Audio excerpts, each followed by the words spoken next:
There are people in Washington, D.C. working against President Donald Trump, the former White House Communications Director Anthony Scaramucci has said. He said there were elements within the White House trying to eject Mr. Trump, and he had named some names. Mr. Scaramucci spoke to ABC News for the first time since being sacked last month, after just 10 days in office. It followed a phone recording in which he strongly attacked then White House Chief of Staff Reince Priebus.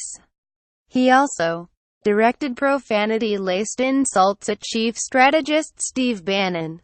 Mr. Scaramucci said he had thought the interview was off the record, and he had paid the consequences for that conversation.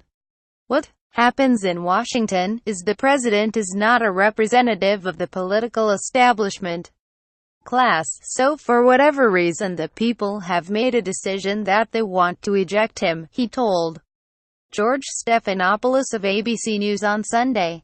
I think there are elements inside of Washington, also inclusive in the White House, that are not necessarily abetting the president's interests or his agenda. However, he said the president needed to bring in more loyalists in order to carry out his agenda. The Wall Street financier criticized the influence of Mr. Bannon and the right-wing Breitbart News website that he was the driving force behind. He suggested the president needed to move more towards the mainstream and moderates in order to push through a very successful legislative agenda. Mr. Scaramucci made a lasting impact in his short term in office, triggering a White House shakeup that saw the departure of both Mr. Priebus and spokesman Sean Spicer.